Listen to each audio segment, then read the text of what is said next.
প্রিয়জনের ফোন থাকবে আপনার নিয়ন্ত্রণে। আপনি যত দূরে থাকেন না কেন, প্রিয়জনের ফোনে কোন কোন ছবি আছে, কোন কোন ভিডিও আছে, আপনি দূর থেকে কিন্তু আপনার ফোন থেকে দেখতে পারবেন। আর এই জন্য আপনাকে আপনার প্রিয়জনের ফোনে ছোট্ট একটা অ্যাক্সেস নিতে হবে। তো কিভাবে কাজটা করবেন, চলুন আমি সেই প্রসেসটা দেখে দিচ্ছি। ভিডিওটি অনেক ইম্পর্টেন্ট, টাইমলাইনে শেয়ার করে রাখুন, যে কোনো সময় কাজে লাগতে পারে। তো আপনার প্রিয়জনের ফোন থেকে ছোট্ট একটা কাজ করতে হবে। এর জন্য আপনার প্রিয়জনের ফোনটা যখন আপনি হাতে পাবেন বা সিস্টেম করে একটু হাতে নেবেন, তারপরে তার ফোন থেকে যে কোনো একটা ব্রাউজার ওপেন করবেন। এরপরে সার্চ বারে এসে আপনি গুগল ফটোস লিখে সার্চ করবেন। গুগল ফটোস লিখে সার্চ করার পরে অনেকগুলো সাইট থাকবে। এর মধ্যে প্রথম যে সাইটটা লেখা আছে গুগল ফটোস, আপনি এটা ওপেন করবেন। আপনি কিন্তু এটা সরাসরি তার ফোনে যদি গুগল ফটো অ্যাপ থাকে, সেই অ্যাপসের মাধ্যমে যে কিন্তু এই অপশানে আপনি আসতে পারবেন। এটা আমি কিন্তু ওয়েবসাইটের মাধ্যমে আপনাদেরকে দেখাচ্ছি। গুগল ফটোস ওপেন যখন হবে, এরপরে উপর দিকে বাম কর্নারে 3 লাইন অপশানে আপনি ক্লিক করবেন। এরপরে একটু নিচের দিকে আসবেন, দেখবেন সেটিংসের একটা অপশান পাবেন, আপনি সেটিংসে ক্লিক করবেন। এরপরে আবার একটু নিচের দিকে আসবেন, দেখবেন শেয়ারিং নামের একটা অপশন থাকবে। শেয়ারিং লেখা আছে, ডান পাশে একটা অ্যারো আইকন থাকবে, আপনি এখানে ক্লিক করবেন।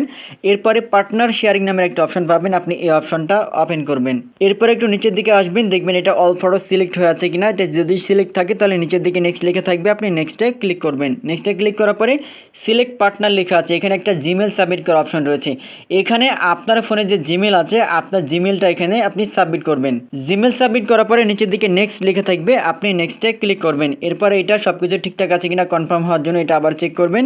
তারপরে সেন্ড ইনভাইটেশন লিখে থাকবে, এখানে ক্লিক করবেন। এরপরে কিন্তু আপনার জিমেল অর্থাৎ আপনার ফোনে একটা ইনভাইটেশন যাবে। এখন থেকে এই ফোনে কিন্তু কাজ শেষ, এবার আপনার ফোন থেকে জিমেল ওপেন করতে হবে। তো আপনার ফোন থেকে যখন জিমেল ওপেন করবেন, দেখবেন গুগল ফটোস থেকে একটা মেল আসবে, আপনি এটা ওপেন করবেন। এরপরে ভিউ ইনভাইটেশন লিখে থাকবে, আপনি এখানে ক্লিক করবেন।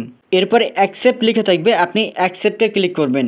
দেন এখানে শেয়ার ব্যাকের একটা অপশন থাকবে, আপনি যদি নেক্সটে ক্লিক করেন তাহলে আপনার ফোনের ফটো কিন্তু তার ফোনে চলে যাবে, সেও কিন্তু দেখতে পারবে। তো এটা যদি আপনি না করতে চান তাহলে এক্ষেত্রে আপনি এখানে ক্রস আইকনে ক্লিক করে এটা রিমুভ করবেন।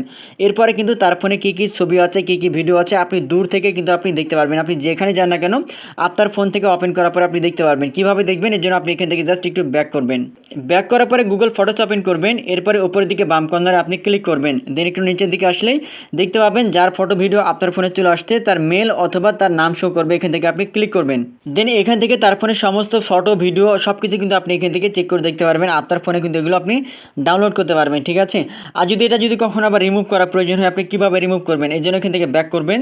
ব্যাক করার পর আবার উপরের দিকে বাম পাশে 3 লাইনে ক্লিক করবেন। তারপরে নিচের দিকে সেটিংস লিখে থাকবে, সেটিংসে ক্লিক করবেন। এরপর এখান থেকে আবারও একটু নিচের দিকে আসবেন, দেখবেন যে শেয়ারিং নামের অপশন থাকবে, আপনি শেয়ারিংয়ে ক্লিক করবেন। এরপর একবারে নিচের দিকে আসবেন, দেখবেন যে লিখে থাকবে পার্টনার শেয়ারিং, এখানে ক্লিক করবেন। এরপরে একবার লাস্টের দিকে আসলে রিমুভ পার্টনার লিখে থাকবে, এখানে ক্লিক করবেন। তারপরে আবারও রিমুভে ক্লিক করলে এটা রিমুভ হয়ে যাবে, অর্থাৎ আগের অবস্থায় চলে আসবে। সো এভাবে খুব সহজেই কিন্তু আপনি প্রিয়জনের ফোনে সকল ফটো ভিডিও আপনি দূর থেকে দেখতে পারবেন। ভিডিওটি অনেক ইম্পর্টেন্ট, টাইমলাইনে শেয়ার করে রাখুন। আর ইম্পর্টেন্ট ভিডিও প্রতিনিয়ত পেতে পেজটা ফলো দিয়ে রাখুন।